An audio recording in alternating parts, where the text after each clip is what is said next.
नमस्कार दोस्तों, स्वागत है आपका बालाजी हिंदी क्लास में। तो दोस्तों इस क्लास में हम सीटीपी का प्रैक्टिस सेट हल करेंगे। इसके अलावा कई प्रैक्टिस सेट में दे चुका हूँ, अगर आप लोग ना देखे हो तो प्लेलिस्ट में जा करके देख सकते हैं। पहला क्वेश्चन है, निम्नलिखित में से प्रतिभाशाली अधिगमकर्ताओं के लिए क्या समुचित है। तो प्रतिभाशाली, इसमें बात कही जा रही है कि प्रतिभाशाली अधिगमकर्ताओं के लिए समुचित क्या है। तो इसमें जो समुचित हो सकता है ये है, प्रतिभाशाली अधिगमकर्ताओं के लिए समुचित है कि वह भी अपने उच्च स्तरीय संवेदनात्मक के कारण निम्न श्रेणी पा सकेंगे। निम्न श्रेणी दोस्तों पा सकेंगे। तो ये आपका ऑप्शन नंबर किस में आ रहा है दोस्तों? ये ऑप्शन नंबर आपका दोस्तों सी में आ रहा है। तो ऑप्शन नंबर सी दोस्तों सही हो जाएगा। चलिए अगला है, विद्यालयों में समावेशन मुख्यतः केंद्रित होता है।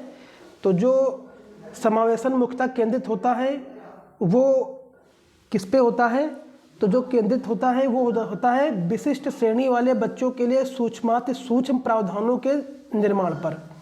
विशिष्ट श्रेणी वाले बच्चों के लिए सूक्ष्माति सूक्ष्म प्रावधानों के निर्माण पर समावेशन मुख्यतः केंद्रित होता है। तो ऑप्शन नंबर आपका दोस्तों ए सही हो जाएगा। अगला है, बच्चों में सीखी गई निसहायता का कारण है।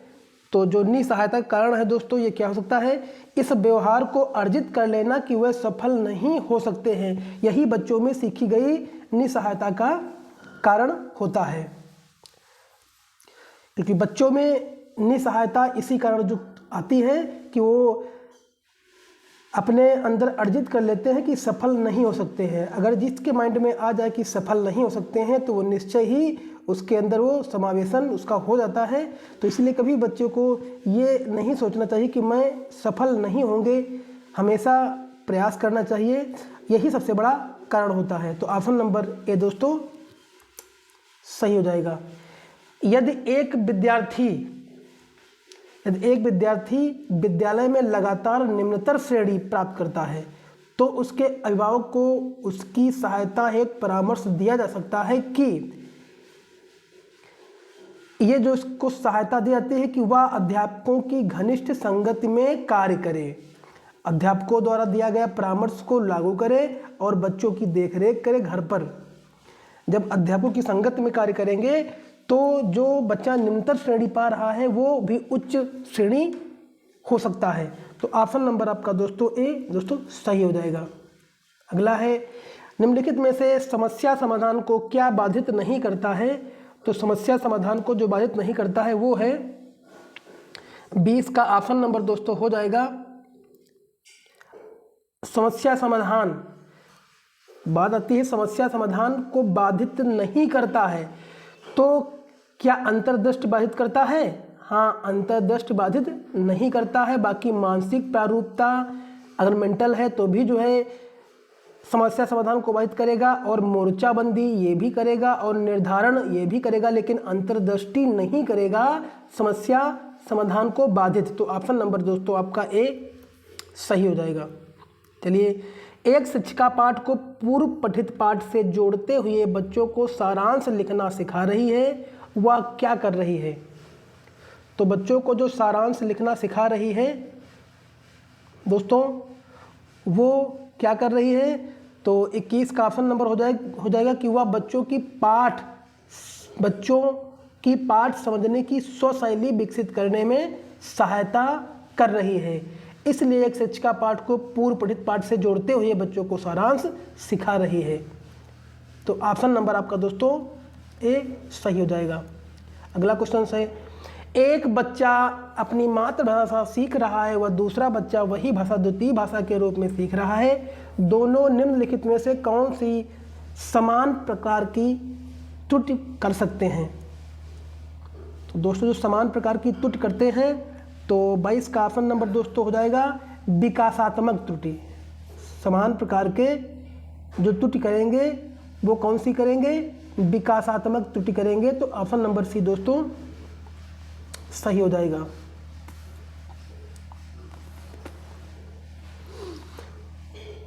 परीक्षा में तनाव निष्पत्ति को प्रभावित करता है, यह तथ्य निम्नलिखित में से किस प्रकार के संबंध को स्पष्ट करता है?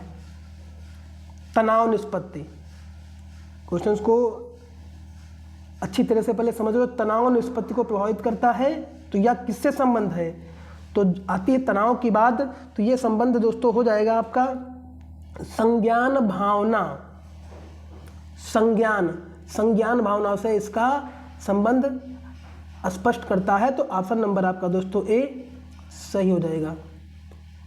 एक अध्यापक उस बच्चे के साथ परामर्श करते हैं जिसकी निष्पत्त्यात्मक प्रगति एवं दुर्घटना के पश्चात अनुकूलन नहीं है। निम्नलिखित में से कौन सी प्रक्रिया विद्यालय में परामर्श के लिए सबसे बेहतर हो सकती है। तो दोस्तों 24 का ऑप्शन नंबर दोस्तों क्या सही हो जाएगा, जो बेहतर हो जाएगी तो ये होगा दोस्तों,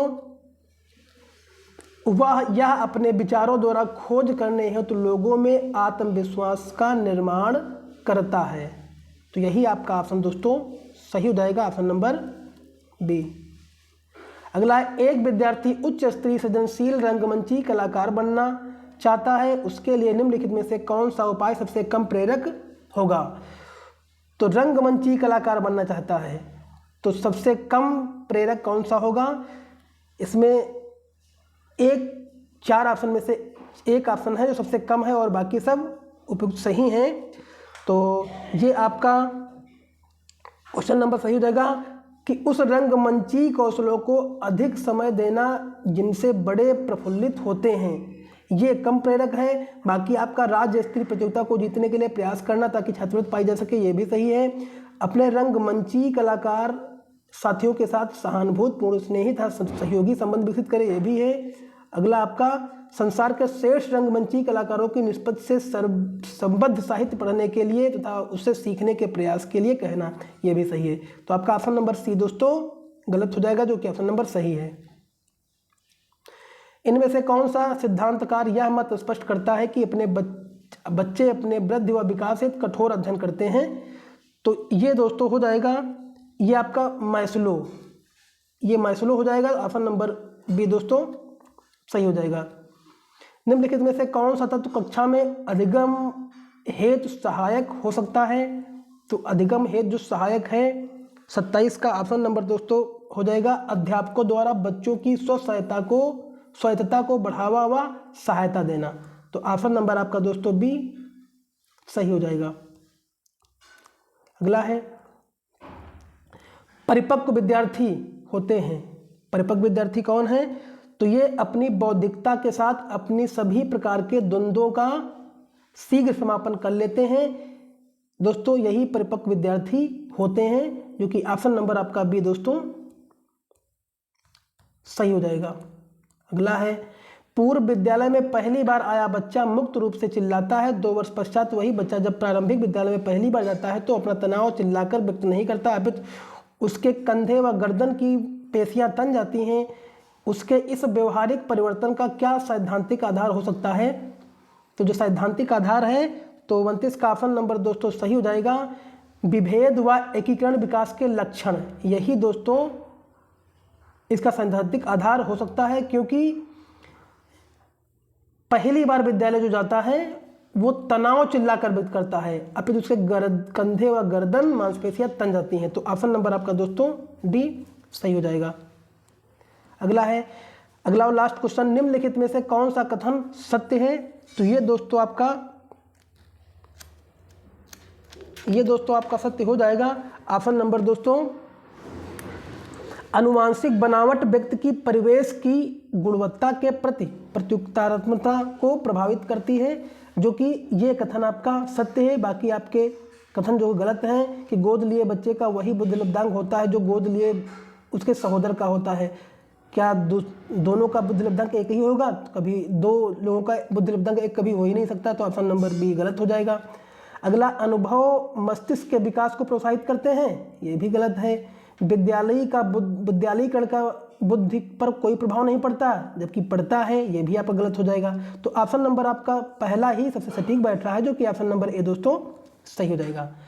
तो प्यारे दोस्तों, इस सेट में इतने क्वेश्चनों को रखेंगे। अगर वीडियो अच्छा लगा हो तो लाइक करिए, कमेंट करिए, चैनल को सब्सक्राइब कर लीजिए। इसके अलावा अपने सारे ग्रुपों में इसको भेज दीजिए, क्योंकि बहुत सारे प्रैक्टिस सेट मैं दे चुका हूँ सी-टेट का। अगर आप दिसंबर 2024 का एग्ज़ाम दे रहे हैं तो निश्चय ही वो सारे सेट को देख लीजिए, और वो सारे एग्ज़ाम के अनुसार ही सारे क्वेश्चंस दिए गए हैं।